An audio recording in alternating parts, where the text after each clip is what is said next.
friends, I made these delicious New Mexico Bizcochitos as part of my popular 50 state dessert series this week. They were so good and flaky with delicious cinnamon and sugar on the outside. I'll show you exactly how I made them.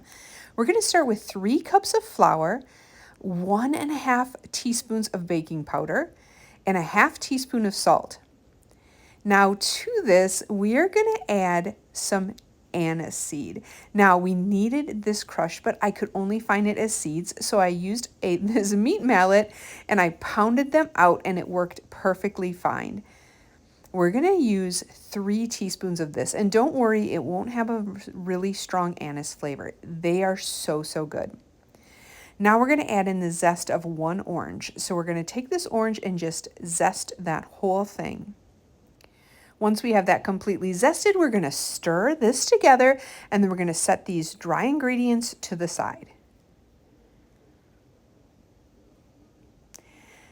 Now in our next bowl, we're going to add in 1.25 cups of lard. And you guys, this is the first time that I'm working with real lard, if you can believe that, but it was wonderful. I couldn't believe the texture it gave these cookies.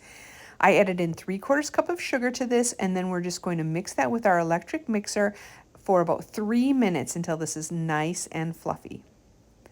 Now we're going to add in 1 egg and 1 teaspoon of vanilla extract. And then again, we're going to beat that until it's nice and light and fluffy. And then from here, we're just going to add in all of our dry ingredients, and I just used a spoon to stir these all together. This dough is going to be very dry and flaky, and that's okay. It's supposed to be. Now, some recipes do call for either brandy or a sweet wine, but that is optional, and I didn't choose to use that this time.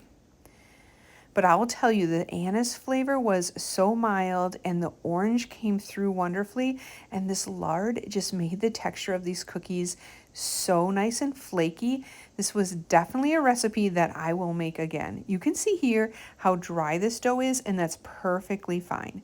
Now we're going to make this into a ball, and we're going to wrap it in some cling wrap, and that needs to chill in the refrigerator for about 30 minutes. That'll give you time to choose just the perfect cookie cutters that you want to use to cut these out with. Now, after that 30 minutes, we're going to pull it out. We're going to split it into 3 balls. We're going to knead it just a few times to get it nice and tender and not as crumbly. And then we're going to use our rolling pin and roll this out to about 1/4 inch. This is thicker than I roll out my sugar cookies or my cutout holiday cookies. A little bit thicker because you want them to puff up and be nice and thick. And then just use whatever cookie cutters you choose to use. I use these flowers and some circles, some stars and some hearts. I'm going to speed this up, but you can see I just use those cookie cutters and just cut all of that out.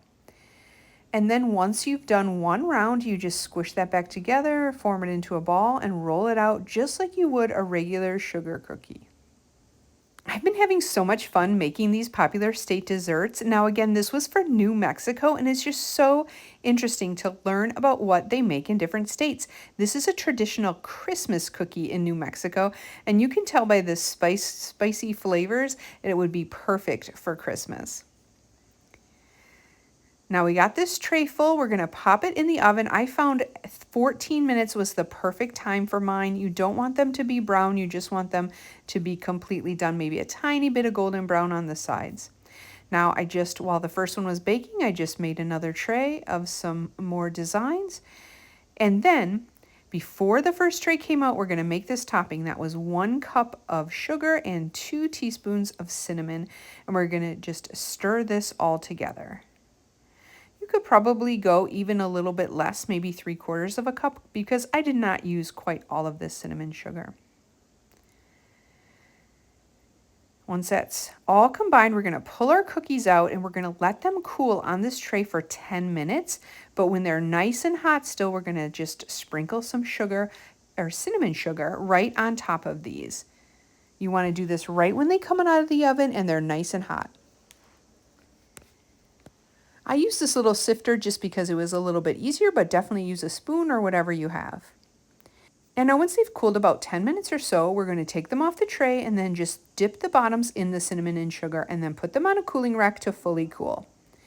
And I'll speed this up too, but I just went through each one of these and dipped them in the cinnamon sugar. They smelled so good. They made our whole house smell like it was Christmas time. You wouldn't believe how nice these smell. Now here's our reaction. Here we go, the Bizcochito from New Mexico. Smells delicious. It does. Mm-hmm. The anise is really subtle, but I can taste the orange in there too. It is subtle. Kind of a little crispy, but almost like a pie crust consistency. It is a super flaky inside. I can't even believe that.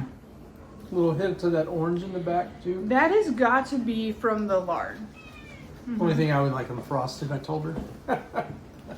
Yeah, he wants everything frosted. Yeah.